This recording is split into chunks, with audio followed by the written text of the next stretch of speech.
नमो भगवते वासुदेवाय नमः।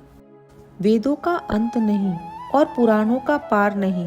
मनुष्य जीवन लघु है और शास्त्रों का कोई पार नहीं, परंतु उस एक को अर्थात ईश्वर को जान लोगे तो सब कुछ जान जाओगे। कलयुग का मनुष्य कम समय में ही भगवान को प्राप्त कर सकता है। यह है जो श्री भागवत में बताया है। सूत जी कहते हैं, 7 ही दिनों में राजा परीक्षित ने सद्गति प्राप्त की थी, जो मैंने अपनी आंखों से देखा है। परीक्षित जी का उद्धार हुआ, फिर भी हम सबका उद्धार क्यों नहीं होता? हमें परीक्षित जैसा श्रोता होना चाहिए और वक्ता भी श्री गुरुदेव जैसा बने तो उद्धार हो जाएगा। हम सब परीक्षित ही हैं। वह जीव गर्भ में आया और जिसने मेरी रक्षा की, वह चतुर्भुज स्वरूप वाला पुरुष कहाँ है, कहाँ है? ऐसा कहते कहते ईश्वर की खोज में निकले। वह जीव परीक्षित है। परीक्षित अर्थात भगवान के दर्शन करने के लिए आतुर हुए हैं। ऐसा जीव परीक्षित की आतुरता का एक कारण था कि उन्हें मालूम हो गया था कि 7 दिनों में मेरी मृत्यु होने वाली है। तक्षक नाग मुझे डसने वाला है। जीव मात्र को तक्षक नाग डसने वाला है। तक्षक काल का स्वरूप है, ऐसा भागवत के 11 स्कंद में कहा है।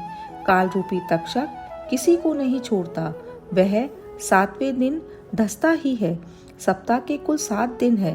इन 7 दिनों में से किसी एक वार को वह काल अवश्य डसेगा ही। इन 7 वारों में से कोई एक वार हमारे लिए निश्चित तो है ही। तो फिर परीक्षित की तरह काल को मत भूलो। कोई भी जीव क्यों ना ही हो, उसे काल का भय तो लगता ही है।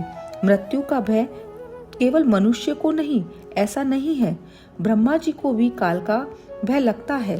श्री भागवत मनुष्य को निर्भय बनाता है। भागवत में लिखा है कि ध्रुव जी मृत्यु के सिर पर पांव रखकर स्वर्ग में गए थे।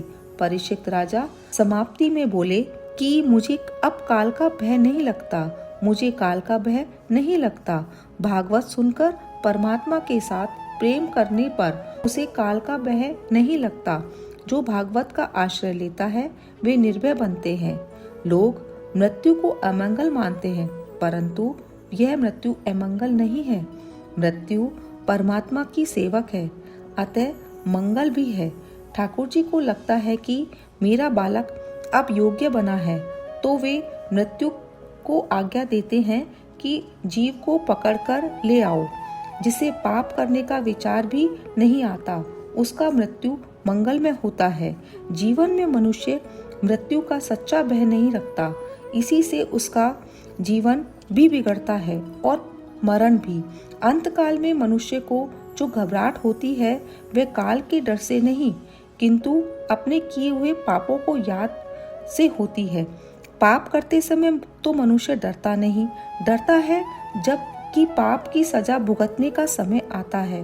व्यवहार में लोग एक दूसरे का भय रखते हैं। मुनीम सेठ का भय रखता है, काकुन अधिकारी का, आदि का, जबकि मनुष्य किसी भी दिन ईश्वर का भय नहीं रखता, इसीलिए वह दुखी होता है।